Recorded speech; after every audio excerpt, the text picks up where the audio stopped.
من يضلل فلا هادي له وأشهد أن لا إله إلا الله وحده لا شريك له وأشهد أن محمدًا عبده ورسوله يا أيها الذين آمنوا اتقوا الله حق تقاته ولا تموتن إلا وأنتم مسلمون يا أيها الناس اتقوا ربكم الذي خلقكم من نفس واحدة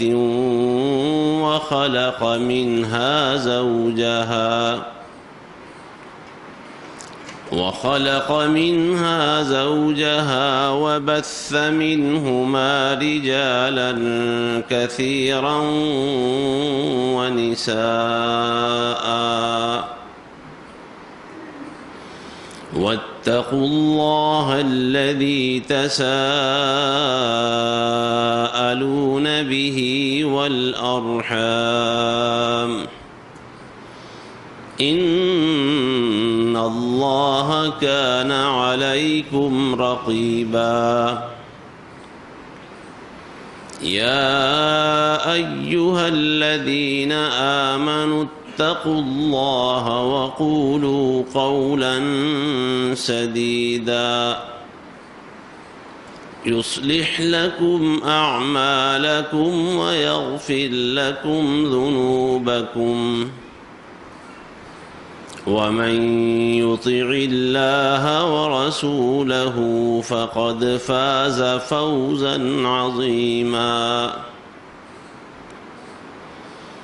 اللهم صل على محمد وعلى آل محمد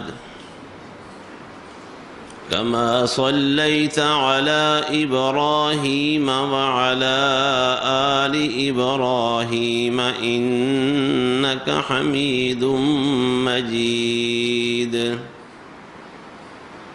اللهم بارك على محمد وعلى آل محمد كما باركت على إبراهيم وعلى آل إبراهيم إنك حميد مجيد أما بعد فإن خير الحديث كتاب الله وخير الهدي هدي محمد صلى الله عليه وسلم وشر الأمور محدثاتها وكل محدثة بدعة وكل بدعة ضلالة والضلالة في النار سبحانك لا علم لنا إلا ما علمتنا إنك أنت العليم الحكيم اللهم انفعنا بما علمتنا وعلمنا ما ينفعنا وزدنا علما رب أعوذ بك من همزات الشياطين وأعوذ بك رب أن يحضرون أعوذ بالله السميع العليم وبوجهه الكريم وسلطانه القديم من الشيطان الرجيم ومن يعمل سوءا أو يظلم نفسه ثم يستغفر الله يجد الله غفورا رحيما.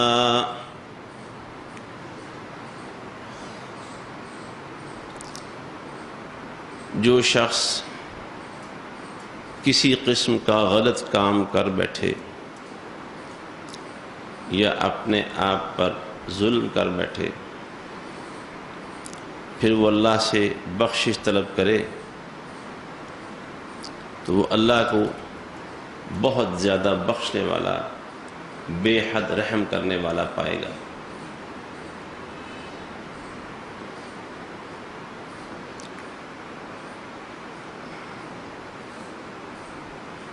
اللہ سے اپنے گناہوں کی معافی مانگنا یہ اللہ کے نبیوں کا طریقہ رہا ہے. نبیوں کو کبھی یہ خیال نہیں آیا کہ ہم سے غلطی نہیں ہو سکتی. جب بھی ان سے کوئی بھول ہوئی وہ فوراً اللہ کی طرف رجوع کیا انہوں نے.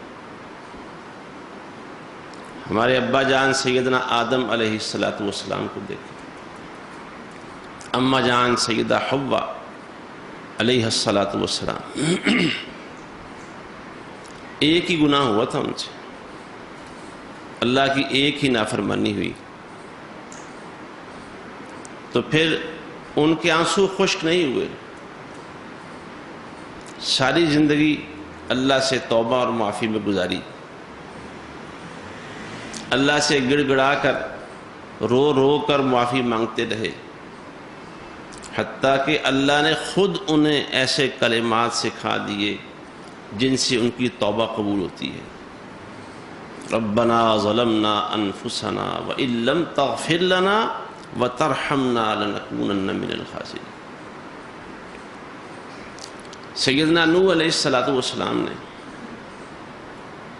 اللہ سے وہ سوال کر لیا جو اللہ کو پسند نہیں تھا. اللہ رب العزت نے اس پر تنبیہ کی، لا تسألنی ما لیس لک بہ علم، اے نوح جس چیز کا تمہیں علم نہیں اس کا مجھ سے سوال نہ کرو. اور فرمایا انی اعظک ان تکون من الجاہلین، اے نوح میں تمہیں سمجھاتا ہوں کہ نادانوں میں نہ شامل ہو جانا. پھر اللہ سے رجوع کیا، یا اللہ انی اعوذ بک ان اسألک ما لیس لی بہ علم، اے اللہ جن باتوں کا مجھے پتہ نہیں ان کا سوال کرنے سے میں تیری پناہ میں آتا ہوں. لیکن ساتھ ہی کہا اے اللہ اگر اب تو نے میری پچھلی غلطی معاف نہ کی، وَإِلَّا تَغْفِرْ لِي وَتَرْحَمْنِي، اگر تو نے مجھے بخشا نہ اور مجھ پہ رحم نہ کیا، اکم من الخاسرین، میں خاسرین میں سے ہو جاؤں گا، گھاٹا پانے والوں میں سے ہو جاؤں گا. سیدنا موسیٰ علیہ السلام سے غلطی ہو گئی، بندے کو مارا، گھونسا، بندہ مر گیا. تو اپنے اس معاملے کی تعویل نہیں کی کہ میں تو مارنا نہیں چاہتا تھا، تعویل نہیں کی، فوراً کہا ھذا من عمل الشیطان، یہ تو شیطانی کام ہو گیا ہے، انہ عدو مضل مبین. اور اللہ سے فوراً رجوع کیا انہوں نے، رب انی ظلمت نفسی، اے میرے رب میں نے اپنے آپ پہ ظلم کیا ہے، فاغفر لی، مجھے بخش دیجئے. فوراً آج دیکھیں وہاں کھڑے کھڑے ہی اس بات کا احساس ہوتا ہے کہ کام مجھ سے غلط ہو گیا ہے، یہ شیطانی حرکت ہو گئی ہے، شیطانی عمل سامنے آ گیا ہے. اے اللہ میں نے غلطی کی ہے، ظلمت نفسی فاغفر لی، مجھے بخش دیجئے. فغفر لہ، اللہ نے بھی اپنے نبی موسیٰ کو فوراً معاف کر دیا. جس طرح انہوں نے معافی مانگنے میں دیر نہیں کی اسی طرح اللہ نے انہیں معاف کرنے میں بھی تاخیر نہیں کی. اور اللہ نے قرآن مجید میں جو اللہ کے نیک بندے ہیں، متقین ہیں، محسنین ہیں، ان کا شیوا یہی بیان کیا ہے. والذین اذا فعلوا فاحشة او ظلموا انفسهم ذکروا اللہ فاستغفروا لذنوبهم ومن یغفر الذنوب الا اللہ ولم يصروا على ما فعلوا وهم يعلمون. کہ جب بھی ان سے کوئی بے حیائی کا کام ہو جائے یا اپنے آپ پہ کوئی ظلم کر بیٹھے کسی نافرمانی کی شکل میں، ذکر اللہ، وہ فوراً اللہ کو یاد کرتے ہیں، اللہ کی طرف رجوع کرتے ہیں. انہیں احساس ہوتا ہے کہ میں نے اللہ کی نافرمانی کی ہے اور اللہ بڑی سخت پکڑ والا ہے. اللہ جب کسی کو پکڑتا ہے تو کوئی اللہ کی پکڑ سے چھڑانے والا نہیں ہوتا. ان اخذہ علیم شدید. وہ اللہ کو یاد کرتے ہیں، اللہ کی گرفت بڑی مضبوط ہوتی ہے. اللہ کو یاد کرتے ہیں، اللہ یاد آ جاتا ہے، اس کا عذاب یاد آتا ہے، اس کی پکڑ اور اس کی گرفت یاد آتی ہے. اور ساتھ یہ بھی یاد آتا ہے کہ جو بندے اللہ سے معافی مانگتے ہیں اللہ تو ان کو معاف بھی کر دیتا ہے. دونوں باتیں یاد آتی ہیں. قرآن مجید نے دونوں باتیں اکٹھی بیان کی ہیں. نبئ عبادی انی انا الغفور الرحیم وان عذابی هو العذاب العلیم. اے میرے نبی جی میرے بندوں کو بتا دیں، عبادی میرے بندے، میرے بندوں کو بتا دیں، انی انا الغفور الرحیم، کہ میں ہی ہوں بہت زیادہ معاف کرنے والا اور بے حد رحم کرنے والا. وان عذابی هو العذاب العلیم، اور یہ بھی بتا دیں کہ میرا عذاب ہی دردناک عذاب ہے. دونوں باتوں کو بندے سامنے. ذکر اللہ، اللہ کو یاد کرتے ہیں، وہ معاف کرنے والا بھی ہے اور وہ سزا دینے والا بھی ہے. اگر وہ سزا دے اس کی سزا سے کوئی چھڑانے والا نہیں. اور جب وہ معاف کر دیتا ہے تو انسان کی زندگی سے گناہوں کے اثرات بھی، ان کی جو آگے زندگی میں رکاوٹیں اور مسائل پیدا ہوتے ہیں، اللہ وہ سب کچھ صاف کر دیتا ہے. اللہ کو یاد کرتے ہیں. یہ محسنین کی بات ہو رہی ہے، متقین کی بات ہو رہی ہے. متقین کی شان ہی ہے. یہ نہیں کہا کہ متقین سے غلطی نہیں ہوتی، متقین سے گناہ نہیں ہوتا. نہیں، گناہ ہو جاتے ہیں، غلطیاں ہو جاتی ہیں، لیکن فرق کیا ہے؟ جب ان سے غلطی ہوتی ہے، ان سے گناہ ہوتا ہے تو بے چین ہو جاتے ہیں، بے قرار ہو جاتے ہیں، زندگی کا مزہ خراب ہو جاتا ہے، ان کی نیندیں اڑ جاتی ہیں. بے قراری اور اللہ کا خوف ان پر چھا جاتا ہے. اللہ کو یاد کرتے ہیں، ذکر اللہ، اللہ کو یاد کرتے ہیں. فاستغفروا لذنوبہم، پھر اللہ سے اپنے گناہوں کی معافی مانگنے لگتے ہیں. یہ گناہ کے ساتھ ہی ان کی کیفیت ہو جاتی ہے. آج ذرا ہم بھی تو اپنا جائزہ لیں. ہماری زندگیاں غلطیوں اور گناہوں سے بھری پڑی ہیں، اٹی پڑی ہیں، لیکن احساس نہیں ہے. زندہ انسان کا جب ڈاکٹر آپریشن کرتے ہیں تو اسے تکلیف نہ ہو، اسے انجیکشن لگا دیتے ہیں، بے ہوشی کا انجیکشن، یا اس مخصوص حصے میں انجیکشن لگا کے اس حصے کو بے حس کر دیتے ہیں تاکہ تکلیف نہ ہو. جب وہ ہوش میں آتا ہے یا ٹیکے کا اثر ختم ہوتا ہے تو تکلیف شروع ہو جاتی ہے. لیکن جب کسی مردے کا پوسٹ مارٹم کرتے ہیں اسے کوئی احساس نہیں ہوتا. آج ہماری لاشیں مردہ ہو چکے ہیں، گناہوں کا احساس نہیں ہے، نافرمانی کو احساس نہیں ہے، رب ناراض ہے احساس نہیں ہے، بیماریوں کے حملے ہو رہے ہیں احساس نہیں ہے. اور حکومتیں ہماری، ہمارے حکمران اور خود ہم سارے ایسے ہی ہیں، ایک جیسے ہیں، چٹے بٹے.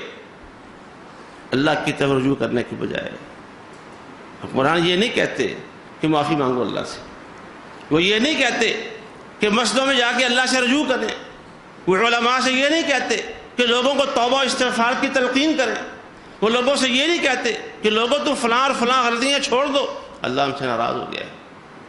وہ ہمیں یہ کہتے ہیں ماسک لگا لو، ہمیں کہتے ہیں سوشل ڈسٹینس کا اہتمام کرو. وہ لاک ڈاؤن میں یہ ساری باتیں ٹھیک ہیں، لیکن اس سے پہلے توبہ استغفار کی تلقین یہ سب سے زیادہ ضروری ہے. سیدنا نوح علیہ السلام نے اپنے بیٹے سے کہا، بیٹا آؤ ارکب معنا، ہماری کشتی میں سوار ہو جاؤ. اللہ نے حضرت نوح کو بتا دیا تھا، اے نوح آج بس وہی بچیں گے جو تمہاری کشتی میں سوار ہوں گے، بیٹا ہمارے ساتھ آ جاؤ، ادھر سوار ہو جاؤ۔ پتہ ہے بیٹے نے کیا کہا تھا؟ کہنے لگا سآوی الی جبل یعصمونی من الماء، ابا جی یہ پہاڑ بہت اونچا ہے، مجھے آپ کی کشتی کی ضرورت نہیں ہے، میں پہاڑ پہ چڑھ جاؤں گا اور پانی سے بچ جاؤں گا۔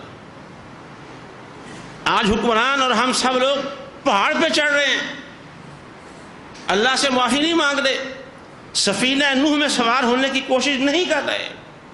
امام مالک کا قول کتنا قیمتی، سونے کے پانی سے لکھے جانے کے قابل، امام مالک رحمۃ اللہ علیہ۔ ذرا اس بات کو دل تھام کے سنیے، دل دماغ سے سنیے، دل کے کانوں سے سنیے، اپنے دلوں میں جگہ دے دیجیے، یہ کتنا قیمتی اور کتنا ضروری قول ہے امام مالک رحمۃ اللہ علیہ۔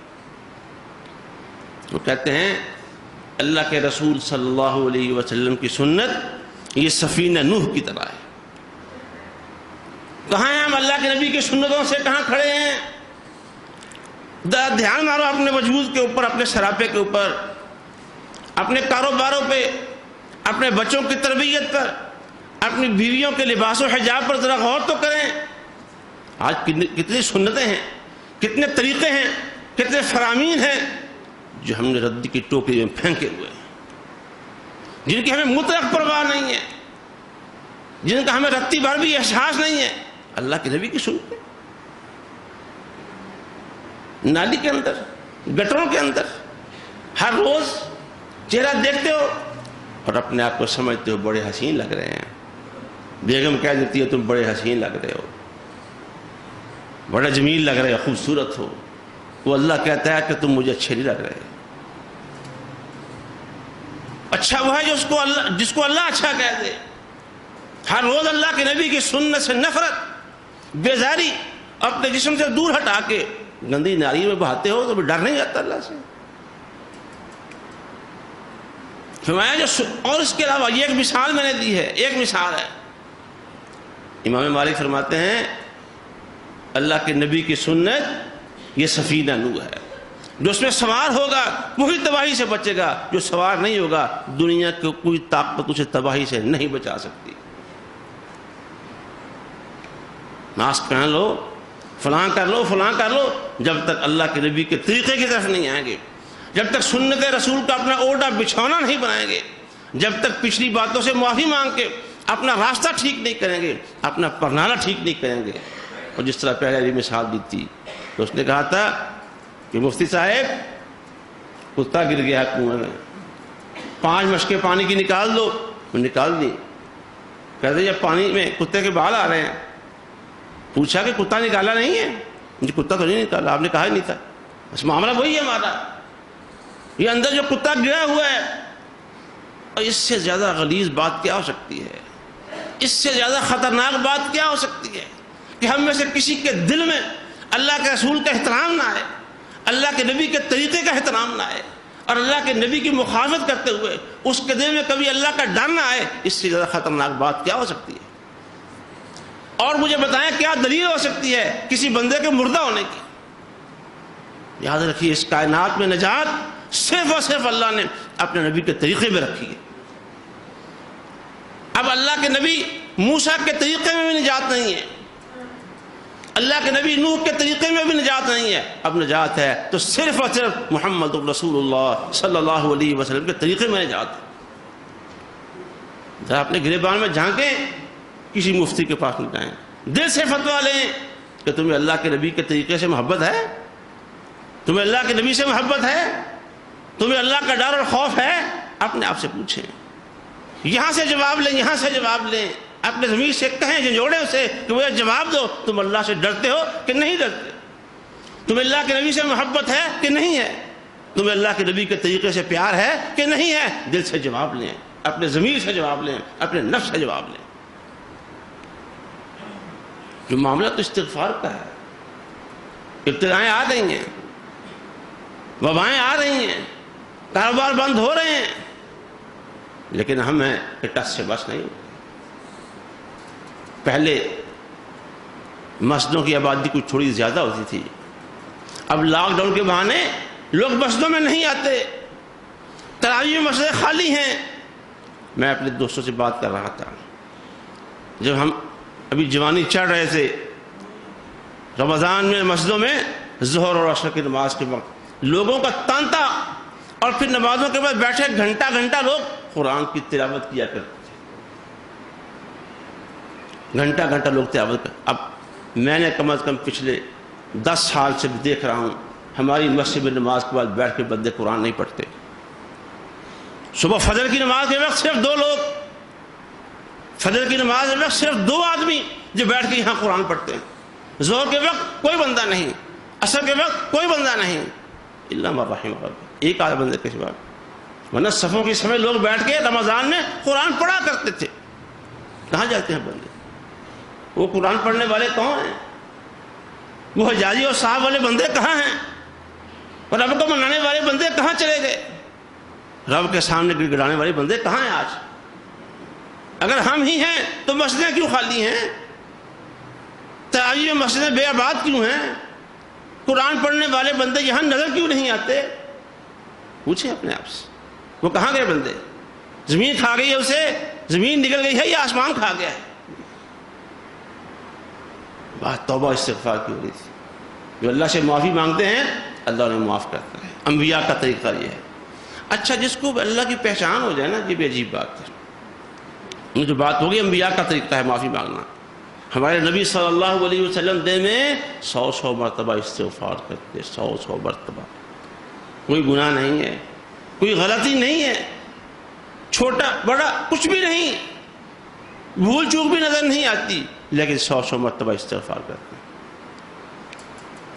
اور قرآن پڑھتے ہوئے جب بھی کسی عذاب والی آیت سے گزرتے، رک کے اللہ سے دعا کرتے اور اللہ کی پناہ طلب کرتے اس عذاب سے۔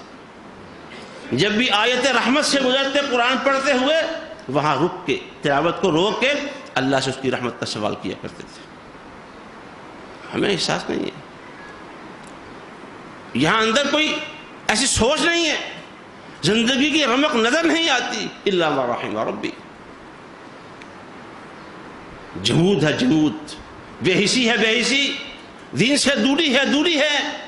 اللہ کی قربت کے راستے چھوڑ دیے ہم نے، اللہ کو خوش کرنے والے راستے چھوڑ دیے ہم نے، اللہ کو منانے کے طریقے چھوڑ دیے ہم نے، ورنہ اللہ کو بنانا زیادہ مشکل نہیں ہے۔ جس کو اللہ کی پہچان حاصل ہوتی ہے، پہچان چاہے ایک لمحہ پہلے پہچان حاصل ہو، اس کی خواہش یہی ہوتی ہے کہ مجھے اللہ معاف کر دے۔ پہچان اس رب کی قدرتوں پر ایمان، اس رب کی قوتوں پر جب ایمان حاصل ہوتا ہے، بندہ سب سے پہلے اس کی اول آخر کوشش ترجیح اور شوق یہ ہوتا ہے کہ میں اللہ سے معافی مانگوں۔ بھائی وہ پاؤں نیچے کر لیں۔ جادوگر، ابھی نبی کا معجزہ دیکھا ہی ہے، ابھی آمنا بربی ہارون و موسیٰ کہا ہی ہے، کوئی واز نہیں سنا، موسیٰ علیہ السلام کی کوئی تقریر نہیں سنی، ان کی مجلس اختیار نہیں کی۔ فرعون کہنے لگا میں تمہیں پھانسیوں پر لٹکا دوں گا، عبرت کا نشان بنا دوں گا، ہاتھ پاؤں مخالف سمجھ سے کاٹ دوں گا، دائیں ہاتھ اور بائیں پاؤں کاٹوں گا، دنیا تمہیں دیکھ کے عبرت پکڑے گی۔ وہ کہنے لگے کوئی بات نہیں، کوئی مسئلہ نہیں، ہمارا یہی قصور ہے نا، ہم اللہ پر ایمان لائے ہیں، ہمارا قصور یہی ہے نا کہ موسیٰ اور ہارون کے رب کو رب کہہ دیا ہے، یہی قصور ہے نا۔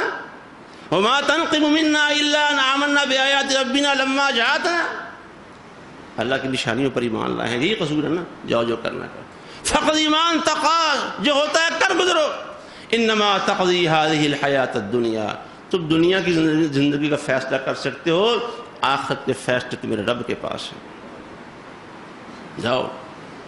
انا آمنا بربنا لیغفر لنا خطایانا وما اکرہتنا علیہ من السحر، ہم اپنے رب پر ایمان لے آئے ہیں، ہماری خواہش کیا ہے؟ پہلی خواہش یہ ہمارا رب ہماری خطائیں معاف کر دے، مغفرت۔ ابھی ایمان لائے ہیں، قرآن پورا پڑھ لیں، اس کی تفسیروں میں پڑھ لیں۔ موسیٰ علیہ السلام کی صحبت میں اس کے علاوہ کہیں بیٹھنے کا موقع نہیں ملا تھا، یہی ایک مجلس تھی جس میں سارے فیصلے ہو گئے۔ کہنے لگے ہماری خواہش یہ ہے ہمارا رب ہمیں معاف کر دے، اور جو تم نے ہمیں نبی کے مقابلے میں جادوگری کے لیے کھڑا کیا تھا، ہم خواہش رکھتے ہیں اللہ ہمیں وہ بھی معاف کر دے۔ ابھی اللہ کی پہچان ہوئی ہے، ابھی ایمان اندر آیا ہی ہے۔ یارو یہ کیسا ہمارا ایمان ہے؟ ہم پیدائشی مسلمانوں کے گھروں میں رہنے والے، اور ہمیں اللہ سے استغفار کی توفیق نہ ہو، ہم اللہ سے معافی مانگنے کے لیے وقت نہ پائیں، اپنے پاس ٹائم نہیں ہے، وقت نہیں ہے۔ یہ بڑی خرابی ہے، بڑی بد نصیبی ہے، اور بڑی محرومی ہے ہماری۔ اور پھر اللہ بخشتا کسے ہے؟ اللہ تو کہتا ہے کہ میں معاف کرنے والا ہوں، بلاتا ہے اپنے بندوں کو، یا عبادی الذین اسرفوا علی انفسہم لا تقنطوا من رحمت اللہ ان اللہ یغفر الذنوب جميعا۔ اللہ بلاتا ہے، خود دعوت دیتا ہے۔ ہاں اللہ بلاتا ہے، قرآن میں اللہ نے خود یہ فرمایا ہے، واللہ یدعو الی الجنۃ والمغفرۃ باذنہ۔ اللہ خود تمہیں مغفرت کی طرف بلاتا ہے۔ اللہ بلاتا نہیں ہے، اللہ نے قرآن میں بلایا ہے، سارعوا الی مغفرۃ من ربکم، اپنے رب سے مغفرت حاصل کرنے میں ذرا جلدی کرو، جلدی۔ تمہیں باقی کاموں کی بڑی جلدی ہوتی ہے، اللہ سے معافی مانگنے میں بھی ہمیشہ جلدی کیا کرو۔ سابقوا الی مغفرۃ من ربکم، تم دنیا کے کاموں میں، دھندوں میں، کاروباروں میں ایک دوسرے سے سبقت لے جانے کی کوشش کرتے ہو، کبھی رب سے مغفرت حاصل کرنے میں بھی سبقت کیا کرو، آگے نکلا کرو۔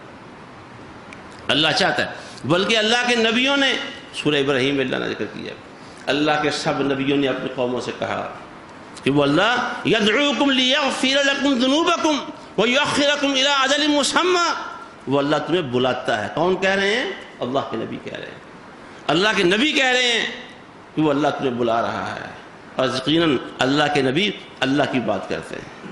وہ اللہ تمہیں بلا رہا ہے، کیا کہنا کیا ہے؟ لیغفر لکم ذنوبکم، تاکہ وہ اللہ تمہارے گناہ معاف کر دے۔ یارو اللہ جس کو پرواہ ہی نہیں ہے، جیسے کہ حدیث میں آتا ہے، رسول اللہ صلی اللہ علیہ وسلم نے بتایا، اللہ نے ساری اولاد آدم کی روحیں اپنی دونوں مٹھیوں میں لے کے ایک کو دائیں طرف لڑکا دیا، ایک کو بائیں طرف لڑکا دیا، اور کہا یہ اس کے لیے ہے، یہ اس کے لیے ہے، ولا ابالی، اور مجھے پرواہ نہیں ہے کون جنت میں جاتا ہے کون جہنم میں جاتا ہے۔ وہ اللہ جسے پرواہ نہیں ہے، وہ اللہ بلا رہا ہے، آؤ میرے بندو مجھ سے بخشش لے لو، آؤ میرے بندو مجھ سے معافی مانگ لو، آؤ میرے بندو میں معاف کرنے کے لیے تیار ہوں۔ اور ہمیں جن کو ضرورت ہے، ہمیں اللہ کی پرواہ نہیں۔ ایک بزرگ نے بڑی عجیب بات کہی، ایک بزرگ کسی علاقے میں گھوم پھر کے لوگوں کو نصیحت، تبلیغ، عبرت وغیرہ کی باتیں کرتے تھے، اور وہ یہ بات کہا کرتے تھے کہ بندوں کا رب کا معاملہ ایسا ہے کہ اللہ چاہتا ہے کہ میں معاف کر دوں، لیکن بندوں کا پروگرام نہیں ہے۔ یہ ان کی زندگی کا نچوڑ۔ ایک بزرگ جو محلوں میں، گلیوں میں، مسجدوں کے باہر، مسجد کے اندر لوگوں کو نصیحت دیا کرتے تھے، کہتے ہیں میری ساری کوششوں کا، جد و جہد کا خلاصہ نچوڑ کیا ہے؟ اللہ کا پروگرام ہے معاف کرنے کا، لیکن بندوں کا پروگرام نہیں ہے۔ اور کہتا ادھر دوسری طرف قبرستان میں کھڑے ہو کے کہنے لگے اب بندوں کا پروگرام ہے کہ ہمیں معافی مل جائے، لیکن اللہ کا پروگرام نہیں نظر آتا۔ قبرستانوں میں جا کے، قبروں میں اتر کے، لحد میں ڈالے جائیں گے، پھر معافی مانگیں گے اللہ سے، دنیا کے دھندوں سے فارغ ہو کر قیامت کو اللہ سے معافی مانگیں گے۔ آج اللہ کو منا لو دوستو، آج اللہ کو راضی کر لو۔ موت آ گئی اور کوئی پتہ نہیں کب آئے گی۔ وما تدری نفس بأی ارض تموت، کوئی پتہ نہیں کہاں موت آنی ہے، کس حالت میں آنی ہے، جو لمحہ موجود ہے ابھی۔ اور حقیقت یہی ہے، یہاں بیٹھے بیٹھے اگر کسی کی تار اللہ سے مل گئی، رابطہ ہو گیا، کنیکشن مضبوط ہو گیا، بیٹھے بیٹھے اللہ کی طرف سے بھی معافی کے پیغام آ سکتے ہیں۔ لیکن احساس تو ہو، زندگی کی رمق تو ہو، اللہ کی طرف رجوع کا ارادہ تو ہو، تو اللہ بخشتا کسے ہے؟ یہ بات سن لیں پھر بات ختم کر دیں۔ اللہ کسے معاف کرتا ہے؟ پکا وعدہ اللہ کا۔ لوہے پہ لکیر کیا ہوتی ہے؟ اس سے پکا وعدہ اللہ کا۔ ان الذین یخشون ربهم بالغیب لہم مغفرہ، یہ حقیقی انا کے ساتھ بات ہے، انا یہ پکی بات ہے، جو غیب میں، خلوتوں میں، تنہائیوں میں اس رب سے ڈرتے ہیں ان کے لیے مغفرت ہے، معافی ہے۔ جو آج اسی پہ آج اسی بات پہ، جو اپنی خلوتوں میں رب سے ڈرتے ہیں، تنہائیوں میں اللہ کا خوف رکھتے ہیں، اور اصل خوف ہوتا ہی وہ ہے میرے دوستو اور معزز خواتین، اصل ڈر وہی ہے جو گھروں کے اندر ہو، جو خلوتوں کے اندر ہو، جو تنہائیوں کے اندر ہو۔ کہ سورہ طور میں اللہ نے بڑی عجیب بات فرمائی، جب جنتی جنت میں پہنچ جائیں گے، جنت میں کرسیوں پر تختوں پر براجمان ہو جائیں گے، وہاں جو باتیں کہیں گے ایک بات ان میں سے یہ جو قرآن نے نقل کی ہے، انا کنا قبل فی اہلنا مشفقین، ہم جب اپنے گھروں میں ہوا کرتے تھے نا، گھروں میں چار دیواریوں میں، ہم تب بھی اپنے رب سے ڈرا کرتے تھے۔ جو خلوت میں اپنے رب سے ڈر گیا، تنہائی میں اللہ کی گرفت کا اسے احساس ہو گیا، کوئی نہیں دیکھ رہا، وہ رب دیکھ رہا ہے۔ بیٹی پانی میں دودھ میں پانی ملا دو، کوئی دیکھ نہیں رہا، یہ خلیفہ کا قانون بڑا سخت ہے، خلیفہ نہیں دیکھ رہا، بیٹی کہتی ہے اماں جان خلیفہ کا اللہ دیکھ رہا ہے۔ جب خلوت میں یہ احساس ہو جائے کہ اللہ دیکھ رہا ہے، اللہ پکڑ سکتا ہے، اس کی گرفت، اس کی سزا ابھی آ سکتی ہے، اور یہ احساس اسے گناہ سے غلطی سے روک دے، اللہ کا وعدہ ہے لہم مغفرہ، ان کے لیے مغفرت ہے۔ اللہ ہمیں یہ کیفیت نصیب فرمائے۔ وآخر دعوانا الحمد للہ رب العالمین۔